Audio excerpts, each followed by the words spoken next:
नमस्कार फ्रेंड्स, आज आपण आउ गोटे नुआ वीडियो नहीं आसी जोटा कि हूँ ओडिशार काश्मीर कहुवा दारिंगबाड़ी कुशीबाड़ी ठारे पाटबंधा वाटरफॉल।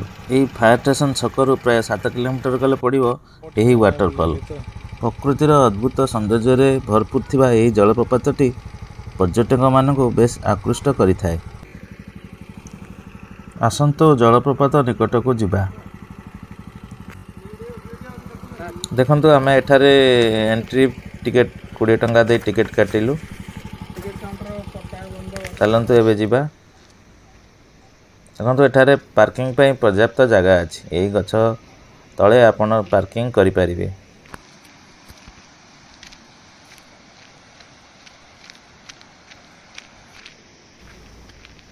हम देखछुंदी एठारे बोर्ड लागिचे पाटबंधा किशुबाड़ी जलप्रपात दारिंगबाड़ी कंधमाल।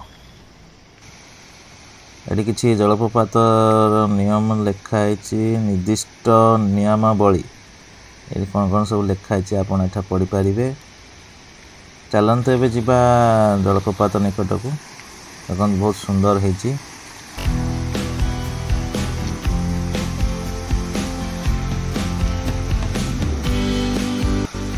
एठारे बनभोजी करने सांग को पहाड़ पर्वत भरा प्राकृतिक सौंदर्य को उपभोग करने को बहुत संख्यार पर्यटक एठाकू आसंती।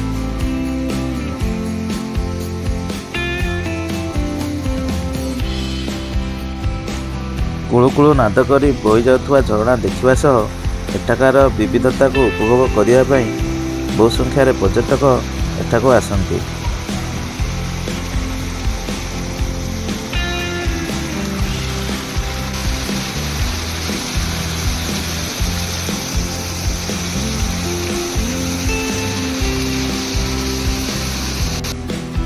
एठारे बड़ बड़ पत्थर सजई होई रही जार परिवेश बनभोजी करिया पई पर्यटकों को आकृष्ट करिथाए।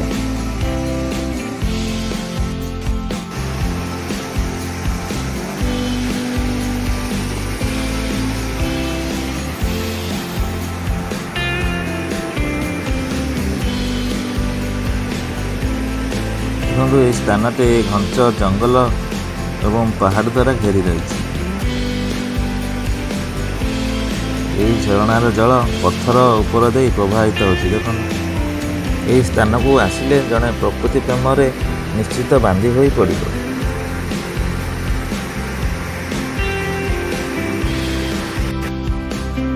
यही काठपल्ल दे आर पट को गले यही झरणार सुंदर दृश्य आपण देखिपारे।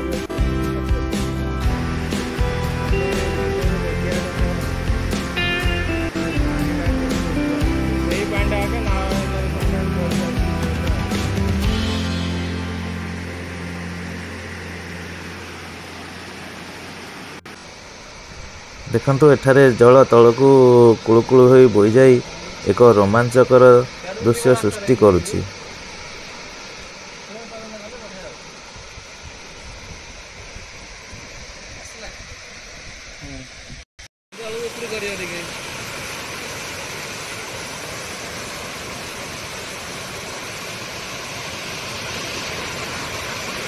दर्शक बंधु यही पाटबंधा वाटरफॉल टी आपन केमती लगिला कमेंट रे निश्चित जणाइबे।